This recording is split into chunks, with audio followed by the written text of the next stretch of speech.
सभी को नमस्कार। पिंकी हिंदी पाठशाला में आप सबका स्वागत है। आज का हमारा टॉपिक है हिंदी व्याकरण। हिंदी व्याकरण का टॉपिक संधि। संधि दो वर्णों के मेल से होने वाले विकार को क्या कहते हैं? संधि कहते हैं। दो वर्णों के, जैसे वर्णमाला में सारे अक्षर है ना, वर्ण क ख आ, तो दो वर्णों के मेल से होने वाले विकार को क्या है? संधि कहते हैं। जैसे कि भोजन और आल्य। भोजन और आल्य वर्ण कौन सा इसमें मिलेगा? इसमें न और आ। जब न का संधि विच्छेद कर वर्ण विच्छेद करते हैं तो न और ए निकलता है और आ। इसमें क्या हुआ? ए और आ मिलके क्या बनता है? आ।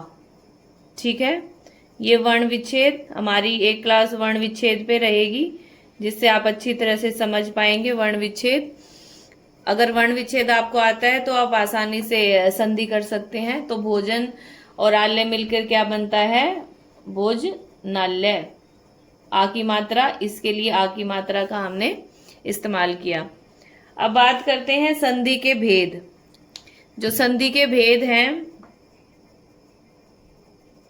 संधि के भेद, संधि के 3 भेद हैं। कौन कौन से? आप अपने नोट्स भी बना सकते हैं वीडियो के माध्यम से। संधि के 3 भेद हैं, हम देखते हैं कौन कौन से हैं। सबसे पहले बात करते हैं हम स्वर संधि। फिर हमारी आती है व्यंजन संधि, और तीसरे नंबर पर आती है हमारी विसर्ग संधि। संधि के 3 भाग हैं, स्वर संधि, व्यंजन संधि और हमारी क्या है? तीसरी विसर्ग संधि। अब बात करते हैं सबसे पहले हम स्वर संधि में। जो स्वर संधि है उसके भी भेद बताए गए हैं। स्वर संधि के भी हमारे 5 भेद हैं, आप नोट डाउन करें। स्वर संधि के हमारे कितने भेद हैं? स्वर संधि को 5 भागों में बांटा गया है। कौन कौन से हैं? दीर्घ स्वर संधि, दूसरे नंबर पर है हमारे गुण स्वर संधि, फिर है हमारी वृद्धि स्वर संधि, फिर आती है हमारी यण संधि, यण स्वर संधि, और फिर है हमारी अयादि स्वर संधि। इनको 5 भागों में बांटा गया है। स्वर संधि को दीर्घ संधि, गुण संधि, वृद्धि संधि, यण संधि और अयादि संधि। इसमें सबसे पहले बात करते हैं दीर्घ संधि की। दीर्घ स्वर संधि आप लिख सकते हैं। दीर्घ स्वर संधि, दीर्घ स्वर संधि में क्या होता है? 2 सवर्ण स्वर मिलकर दीर्घ हो जाते हैं। सवर्ण मतलब एक जैसे वर्ण, जैसे कि ए और ए इकट्ठे जब होंगे तो क्या बन जाएगा? आ बन जाएगा। ए और आ मिलकर भी क्या बनेगा? आ ही बनेगा। तो जो सवर्ण एक जैसे होंगे वो मिलकर दीर्घ बन जाएंगे, बड़ा। छोटी ई बन के बड़ी ई, छोटी ई और बड़ी ई मिलके भी बड़ी ई ही बनेगा।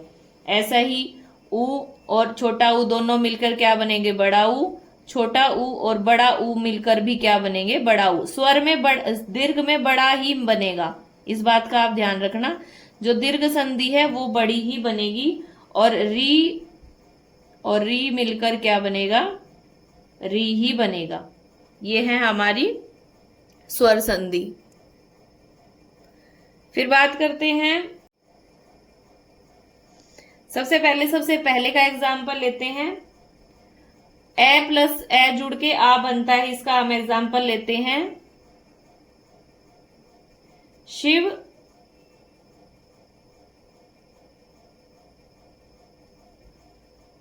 अन्न और अभाव। न में से हलंत और ए निकला, ये ए और यहां भी ए है, तो क्या बनेगा? आ बनेगा। क्या आएगा? अनाभाव।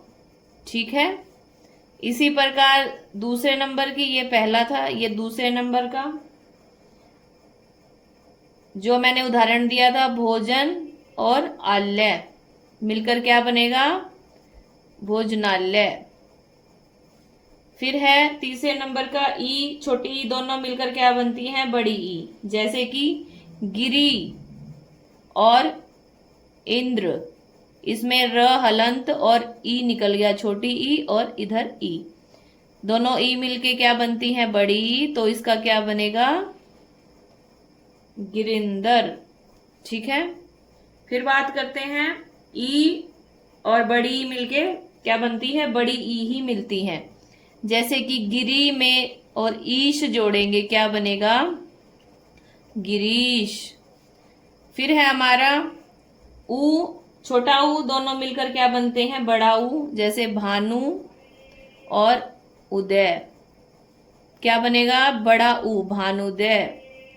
फिर छोटा ऊ और बड़ा ऊ मिलकर क्या बनते हैं? बड़ा ऊ।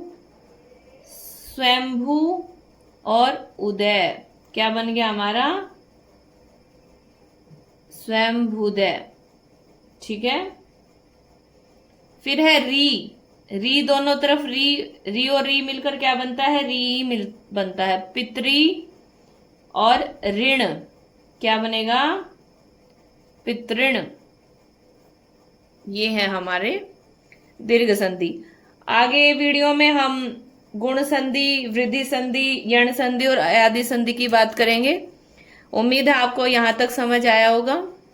चैनल पर जो नए हैं वो चैनल को सब्सक्राइब करें और हमारी प्रीवियस वीडियो को देखें।